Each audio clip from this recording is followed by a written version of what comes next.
पहला कार्यक्रम अंतर्राष्ट्रीय सेमिनार था। ब्रह्म ऋषि सहजानंद स्वामी जी महाराज के नाम से जो ट्रस्ट बनाया गया है, श्री सहजानंद जी हमारे क्षेत्रीय अध्यक्ष जी के द्वारा, बढ़िया कार्यक्रम था, सफल कार्यक्रम था। उसकी डिटेल आपको ब्रीफिंग मिलेगी। उसके पश्चात ग्राम चौपाल का आयोजन किया गया।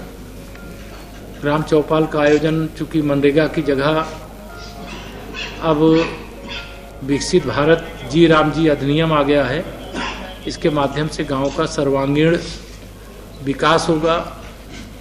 पीएम गति शक्ति से गांव के विकास का जो रोड मैप है वो जुड़ा रहेगा। श्रमिकों का रोजगार नहीं छिनने वाला है। मनरेगा के माध्यम से जो भी मैन पावर, चाहे आउटसोर्सिंग चाहे संविदा लगी हुई है, उनके किसी भी दायित्व में कोई कमी नहीं की गई, न की जाएगी। जो 90,000 करोड़ का बजट होता था, वो 1,51,000 का बजट होने वाला है। अर्थात जब विकसित भारत बनेगा उस समय विकसित ग्राम सभा भी बनेगी। इसी लक्ष्य को लेकर के माननीय प्रधानमंत्री श्री नरेंद्र मोदी जी के नेतृत्व में केंद्र सरकार ने मनरेगा रूपी दानों ने जो भ्रष्टाचार करके 11 लाख करोड़ खा गया था, अब वह 11 लाख करोड़ अगर खर्चा होगा तो गांव स्मार्ट सिटी की तरह स्मार्ट ग्राम सभा भी बन जाएगी, ऐसा पूरा विश्वास रखते हुए बाकी जो जनपद में विकास कार्य हैं उनको तेजी से आगे बढ़ाने के निर्देश दिए गए हैं। महिला सशक्तिकरण की दिशा में आवश्यक कदम जो भी उठाए गए हैं, अच्छे उठाए गए हैं, उसके लिए तो मैं साधुवाद देता हूं, लेकिन और अच्छा प्रयास किया जाए, ऐसा मैं आज की बैठक में यहाँ पे निर्देश भी दिया हूं। कानून व्यवस्था चुस्त और दुरुस्त, यह भारतीय जनता पार्टी सरकार की आदरणीय योगी जी के नेतृत्व में हमारी उपलब्धि है। और डबल इंजन सरकार, चूँकि हमारी डबल इंजन सरकार है, केंद्र में भी है, प्रदेश में भी है, और 2047 विकसित भारत का लक्ष्य है। और उत्तर प्रदेश में 2027 के विधानसभा चुनाव होने वाले हैं। मैं ये जरूर कह सकता हूँ कि 2027 के विधानसभा चुनाव में हम लोग 2017 से भी बड़ी विजय प्राप्त करेंगे और समाजवादी पार्टी के फर्जी पीढ़ी की धज्जी उड़ेगी।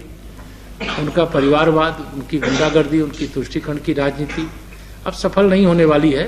और कांग्रेस तो उत्तर प्रदेश में कहीं उसका आता पता नहीं है, लेकिन लोकसभा चुनाव के बाद हरियाणा, महाराष्ट्र, दिल्ली प्रदेश और बिहार चुनाव जीतने के बाद मुझे कहने में कोई संकोच नहीं है कि समाजवादी पार्टी से जुड़े हुए जो लाल टोपी वाले और जालीदार टोपी वाले, ये दोनों गायब हैं आजकल।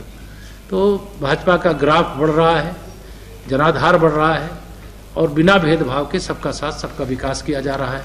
पश्चिम बंगाल में भी भारतीय जनता पार्टी चुनाव जीतने जा रही है। ने कहा कि जब सत्ता ने जब जुल्म करना शुरू किया तो उसे कलयुग आ जाता है, आधार। देखिए, श्री अखिलेश यादव जी बिहार चुनाव में पराजय के बाद बहुत बौखलाहट में हैं। उनको बिहार चुनाव के पहले लग रहा था कि बिहार में आरजेडी की सरकार आ जाएगी और उत्तर प्रदेश में समाजवादी पार्टी की सरकार आ जाएगी, लेकिन अब उनको भी पूरा विश्वास है कि 2047 तक न कांग्रेस आने वाली है, न सपा आने वाली है, न आरजेडी आने वाली है, और पश्चिम बंगाल में बची खुची टीएमसी और तमिलनाडु से डीएमके भी जाने वाला है। यूजीसी के लेकर सर सवर्ण समाज सर बहुत नाराज है, इसके बारे में क्या? कोई नाराज नहीं। भारतीय जनता पार्टी अगला वर्ग, पाठक ने कहा है कि अगला वर्ग भारतीय जनता पार्टी अगड़ी जाति, पिछड़ी जाति, अनुसूचित जाति की, जैसे गंगा यमुना सरस्वती की त्रिवेणी है, वैसे ये त्रिवेणी है। यहाँ पे सबका साथ सबका विकास, सबको सम्मान दिया जाता है।